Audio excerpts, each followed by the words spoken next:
One thing, as we talk about this affidavit, this is what we're talking about here. It is a pretty large document. And one thing that stood out right off the top here is that the U.S. attorney who is leading this charge, even though this docket is in the Northern District of Georgia, that's federal district court here in Georgia, the attorney leading the charge here is not from Georgia. It's a man named Thomas Albus, who is the U.S. attorney for the Eastern District of Missouri that's out in the St. Louis area. And according to his signature on this filing today, where he actually filed the probable cause affidavit into the docket here in Georgia, he also now is the special attorney to the Attorney General. So it seems he has taken on a larger job appointed or tasked by the Department of Justice and the Attorney General Pam Bondi of overseeing this effort. I want to bring in John Raymond, who has been reading through this probable cause affidavit. John, what stood out to you in the actual filing that we finally got to read today? Yeah, I'll point first to, it lays out 5 basically main allegations. They refer to them as deficiencies or defects with the November 3rd, 2020 election and tabulation of the votes thereof. I'll preface it by saying, though, that these aren't really new. I mean, these are collected from cases that have come before the state election board mainly. They have to deal with a lot of the activist community that's been pushing this on for the last 5 years and the open records requests they did in Fulton County. So, while there have been other issues or other claimed issues in other counties and throughout the state, this is very Fulton County focused because that's where the records requests have been made, and that's where it's really a lot to do with, you look at the first one, it's the preservation of ballot images. The ballot goes through a scanner, you retain the physical ballot, but then it also creates an image, which in theory could create kind of an auditable record.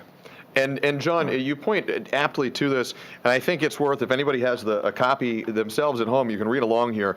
But the first paragraph in the probable cause section of this affidavit, and this is an important section, and this is an important document because attorneys and prosecutors use these probable cause affidavits to try to convince a magistrate judge that probable cause exists, to swear out a warrant that allows authorities to execute a search warrant and search and seize evidence, which is what happened at the Fulton County election hub.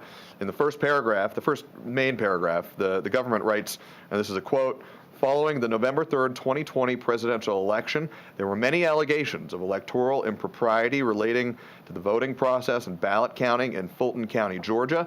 Some of those allegations have been disproven, while some of those allegations have been substantiated, including through admissions by Fulton County. This warrant," it goes on to say, "this warrant application is part of an FBI criminal investigation into whether any of the improprieties were intentional acts that violated federal criminal laws." That's the crux of the government's argument there. You heard Fulton County Commissioner Rob Pitts push back forcefully on that, calling these claims, quote, "recycled rumors, lies, untruths, and unproven conspiracy theories." John, it was a process just to get to this point where we could read the affidavit. You were following along both the docket in the Eastern District of Missouri and here in the Northern District of Georgia. This was a kind of unusual posture for this case that we're watching. Yeah, it made it kind of difficult to know where to look throughout the day as we've been expecting this affidavit to be unsealed, which we knew would happen since Saturday. But that was an order that was delivered by a judge in the Northern District of Georgia. But then we also knew, you found out on Saturday or Friday, whatever day it was, that there was this other element to it in Missouri. And it's sort of a cross-jurisdictional situation as we continue to work through it. We should also mention here, too, Secretary of State Brad Raffensperger, who is a Republican who played a central role in the wake of the 2020 general election in defending the validity of Georgia's presidential election results, an election that saw Joe Biden narrowly defeat Donald Trump in that presidential election. Brad Raffensperger, when asked for comment on the unsealing of this probable cause affidavit, said today, I'm going to read you the full quote here, "As Secretary of State, I've made Georgia the safest and most secure place to vote. Instead of wasting time and tax dollars trying to change the past with baseless and repackaged claims. Let's focus our efforts on building a safer, more affordable future for all hardworking Georgians. Again, that's Secretary of State Brad Raffensperger, who is a Republican, who was Secretary of State overseeing Georgia's election process back in 2020 during the November election. Raffensperger is also running for governor right now. And John, we should point out here too, just yesterday we reached out to the Eastern District of Missouri, the U.S. Attorney's Office there, Thomas Albus's office, as well as the Department of Justice in Washington, D.C., for comment on this case. They so far have not responded to those requests for comment. John, you were listening into that press conference as well. It could take months for this to get resolved in the legal system.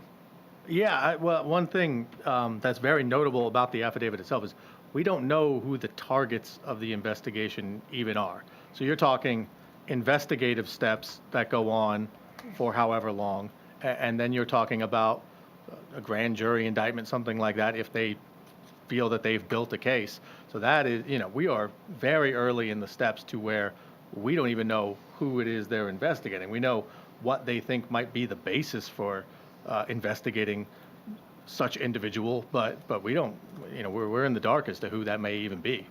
And that was one of the big questions that we were watching out for, and I think everybody who was waiting for this probable cause affidavit to be unsealed. Will there be names of targeted individuals in this document? John, you've read through it. The answer to that is no. No, and actually, on the last page, I don't know if I'll be able to find it and quote it exactly, but the FBI agent who sort of prepared this affidavit gave as the reason for wanting it under seal originally was to not tip off anyone who might be a subject of the investigation.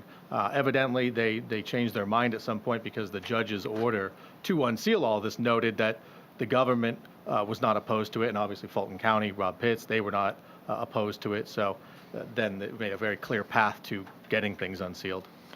Or John Raymond bringing us this important update. You've been, for folks who don't see you on television every day, this is what you do, and you track this information really doggedly to make sure that we have the most up-to-date and confirmed information. So John, thank you. To recap here, we just heard moments ago from Fulton County Commission Chair Rob Pitts discussing the unsealing of this probable cause affidavit and defending once again Fulton County's election conduct in the 2020 presidential election, calling accusations of improprieties, quote, recycled rumors, lies, untruths, and unproven conspiracy theories. The government, with a different approach to things in their probable cause affidavit, alleging that some allegations of improprieties were disproven, while some had been substantiated. That's from this probable cause affidavit we have just gotten a chance to read after it was unsealed. This is going to be a point of contention in our state and in our city and around the country. We're going to continue to follow it as this process makes its way through the legal system. This is the beginning, not the end here. This is going to continue to take, we suspect, many months. We're going to follow it every turn along the way.